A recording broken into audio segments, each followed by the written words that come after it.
देखो वो दिल्ली में जो मर्डर हुआ, उसके फादर ने क्या कहा कि मैं अपनी बेटी को मना करता था। अभी देखो मुंबई में जो घटना घटी, कितने छोटे छोटे पीसेस, हर दिन खुद को 10 घंटे देना है, पढ़ाई करना है, योगा करना है, ध्यान करना है, अपने को देना है, अपने को, किसी को देना ही नहीं। अपने आप पर ध्यान दो सबसे ज्यादा। मैं तो एक नियम जानता हूं, 10 घंटे का नियम, 6 महीना लगेगा, उसका जीवन परिवर्तित हो जाएगा। संघर्ष से तुम्हें कोई नहीं बचा सकता, करना ही है। और दुनिया में 2 तरह के लोग, एक जो सिर्फ सत्संग का मजा लेते हैं,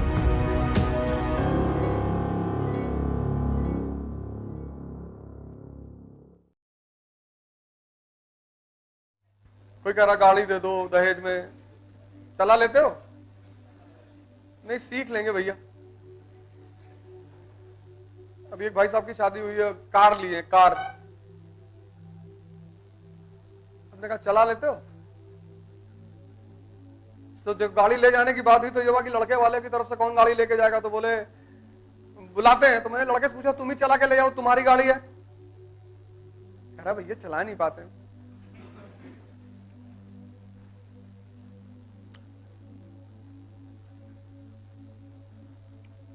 पर गाड़ी चाहिए। कहते घर के सामने खड़ी होगी तो इज्जत बढ़ेगी, तो क्रेन खड़ी करवा लो, हम भिजवा देते हैं, 1 महीना तुम्हारे घर के सामने खड़ी रहेगी।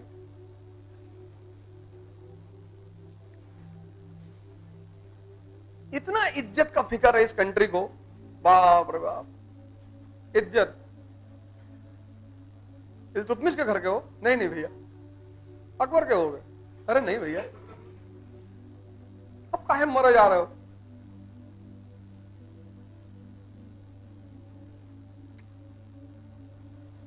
एक अरब 50 करोड़ का देश है, कोई कुछ भी बोलेगा, कोई गाली दे रहा है, कोई तारीफ कर रहा है, तो उसमें बुरा मानने की क्या बात है? जंगल में जाओगे तो शेर दहाड़ेगा, ऐसे सोशल मीडिया पे भी है, कोई दहाड़ रहा है, कोई भौंक रहा है, इसीलिए तो हर जानवर की अलग अलग आवाज कही गई।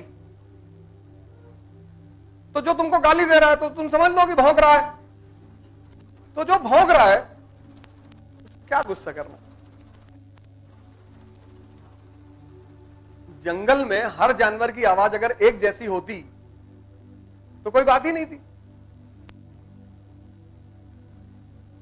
लोमड़ी की अलग है, भेड़िए की अलग है, कुत्ते की अलग है।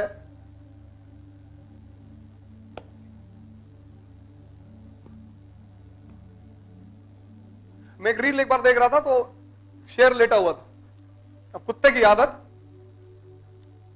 बगल जाके सामने जाके भौंक रहा है। पता नहीं कोई रील थी, उन्होंने सेव कर लिया, मैं तो देख रहा था तो कुछ देर मुझे लगा कि वो सोच रहा होगा कि अबे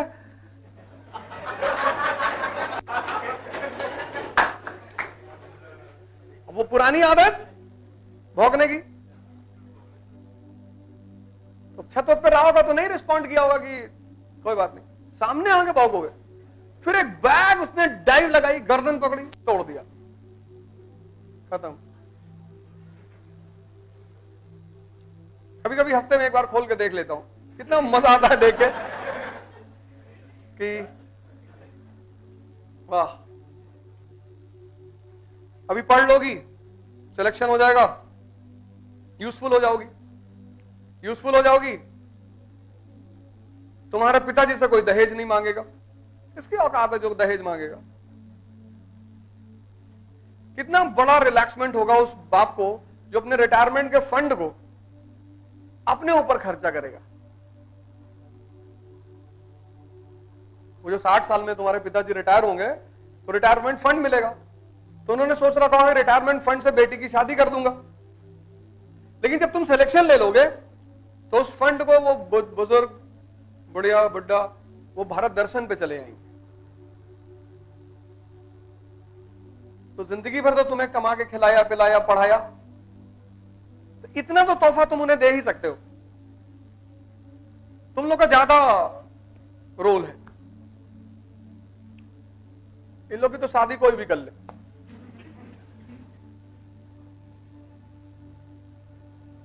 इनका तो हो जाएगा, कोई ना कोई तो कर ही लेगा। लेकिन तुम लोग के लिए जिम्मेदारी है, लाइबिलिटी है और दुनिया में दो तरह के लोग हैं, एक जो सिर्फ सत्संग का मजा लेते हैं, कहीं फला जगह राम कथा हो रही, कहीं चलो, वो पूरा जीवन सिर्फ कथा सुनते हैं और उसमें से कुछ उठ के नाचते वास्ते भी, करते कुछ नहीं, क्योंकि सुनना भी एक आनंद है। आजकल तो सब जगह कथाएं होती है, तुम्हारे शहर में 2-4 जगह तो चल ही रही होगी, सबकी होती है, सबकी, बागेश्वर बाबा और सबकी है। तो कथा सुनने का एक मजा है। उसमें से बहुत कम लोग हैं जो गांधी की तरह हरिश्चंद्र की घटना सुनकर उस पर काम करते हैं। काम बहुत कम लोग करते हैं, मतलब 1% लोग हैं जो काम करना जानते हैं, बस वही 1% उदाहरण है, बाकी सब प्रजा है। छोटी छोटी लड़ाइयां शुरू करो, मोबाइल उठाकर फेंक दो, सबसे पहला काम ये करो, रख लो बैग में, कोई बात नहीं, क्या करोगी बना के? तुम कुछ ऐसा करो कि कल लोग तुम्हारा वीडियो बनाए, तुम मत बनाओ। मेरी इतनी उम्र हो गई, शायद ही मैंने किसी के साथ फोटो ली हो, एक बार सेल्फी ली है, एक बार सौरभ गांगुली के साथ, एक बार, वो भी मजबूरी में ली है। बाकी इतने लोग मिलते हैं मुझे इंडिया से बाहर, मुझे लगता है मालिक ने सबको अनोखा बनाया, तुम भी अनोखे ही हो। ऐसे हर कोयले की क्षमता है हीरा बनने की, वो ना बने ये उस कोयले का डिसीजन है। हीरा क्या है? कोयला ही तो है। क्या एग्जाम्पल है केमिस्ट्री में, डायमंड कम्स फ्रॉम कोल। तो जिसने 3600 डिग्री सेल्सियस टेम्परेचर बर्दाश्त कर लिया वो हीरा।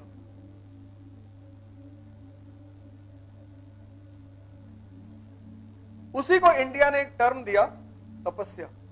ये जो लोग बैठे थे ना, ये तपस्या किए हुए लोग हैं। सोचो वो रोहित करदम जो लड़का है, किसी की मां मर रही है, वो अपने कमरे में कैसे पढ़ रहा होगा बैठ के। अब उससे बता रहा था, कह रहा था सर जब मैं कमरे में बैठता था तो मुझे लगता था कि मैं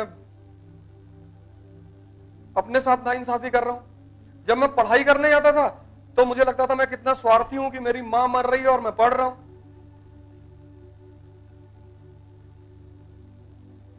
रख लो।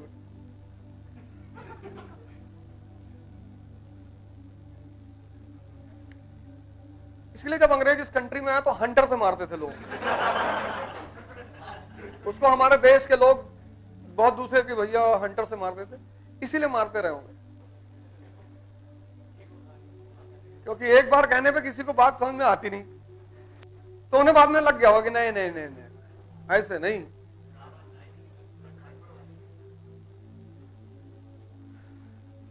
तुम जो कि युद्ध में शामिल हो, बचपना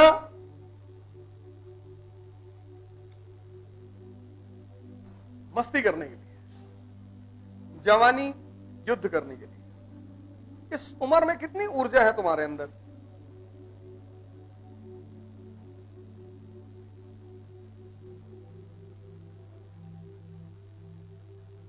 साइकिल से चलना शुरू कर दो। छोटी छोटी चीजों चेंज करोगे ना तो बड़ी बड़ी चेंज अपने आप होना शुरू हो जाएंगी। जहां तुम्हें 5 मंजिल तक जाना है, स्टेयर्स का इस्तेमाल करो। अब ये नहीं कि इतनी धूप में 10 किलोमीटर पैदल चले गए, बेहोश हो गए, आईसीयू में पड़े। हर बात में दिमाग भी इस्तेमाल करना है। कि मास्टर कह रहा था सीढ़ी चढ़ना, 35 मंजिल चले गए, घुटना फेल हो गया, 23 साल में रिप्लेसमेंट कराना पड़ा। ऐसा नहीं करना होता है। कोई बात पढ़नी होती है, फिर उसमें अपना कॉमन सेंस भी लगाना होता है। इंसान के पास जो सबसे बड़ी गिफ्ट है वो है कॉमन सेंस। कॉमन सेंस मतलब जो लिखा हुआ है वो करना क्या चाहता है, कहना क्या चाहता है। से हिंदू है, शिवलिंग पे जल चढ़ाते हैं, दूध चढ़ाते हैं। शायद ही कोई पता करना चाहता हो कि क्यों। वो चढ़ाना बुरा नहीं है, बिना जाने चढ़ाना। कोई वजह होगी ना, तभी तो ये चीज शुरू हुई, तो कोई वजह होगी, तो वो वजह कर पता करना बहुत जरूरी है। क्यों क्यों ऐसा करते हैं?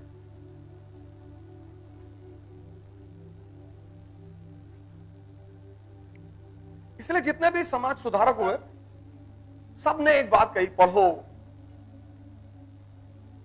अपने आप पर ध्यान दो सबसे ज्यादा। मैं तो एक नियम जानता हूं, 10 घंटे का नियम।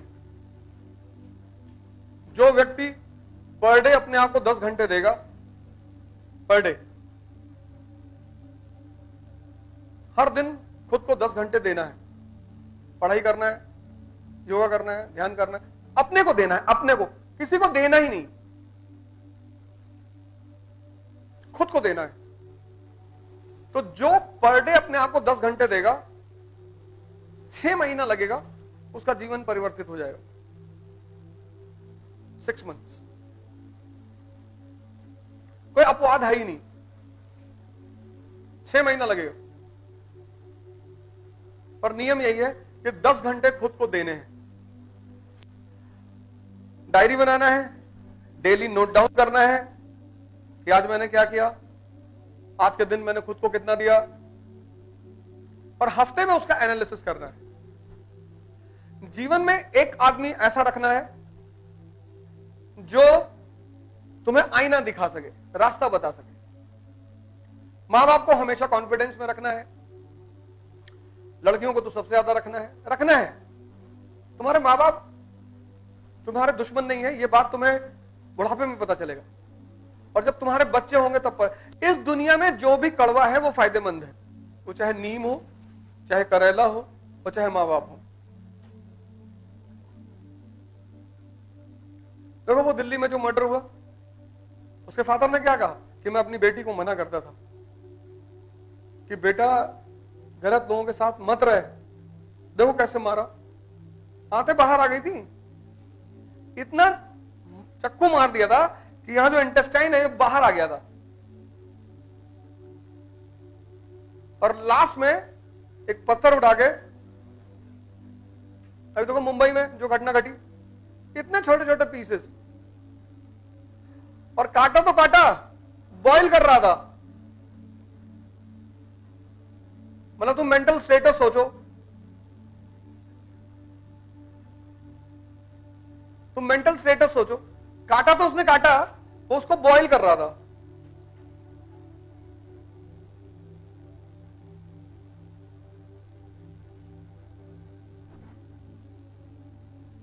तो तुम्हें आज इन लोग की फोटो लगी है, कल तुम्हारी लगेगी, तुम भी ऐसे लोगों को बता रहे होगे। लेकिन संघर्ष से तुम्हें कोई नहीं बचा सकता, करना ही है। मतलब ऑप्शन ही नहीं है ही नहीं, रास्ता ही नहीं है। अगर होता तो सबसे पहले मैं अपने घर वालों को बता देता। मेरी बच्चियां हैं, तो मैं उनको गुरुकुल छोड़ता हूं हर साल, तो वहां ना एसी है, पंखे है।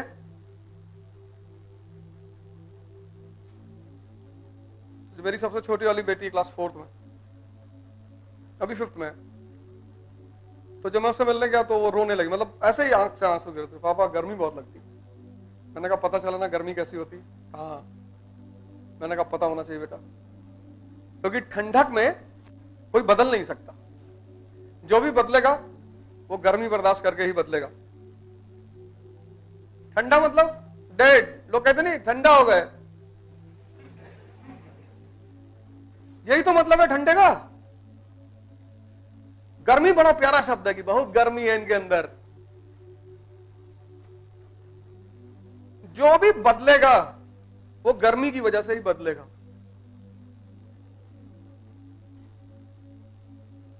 या तो तुम खुद से बर्दाश्त करना सीख लो, और या तुमसे नेचर करवाएगी।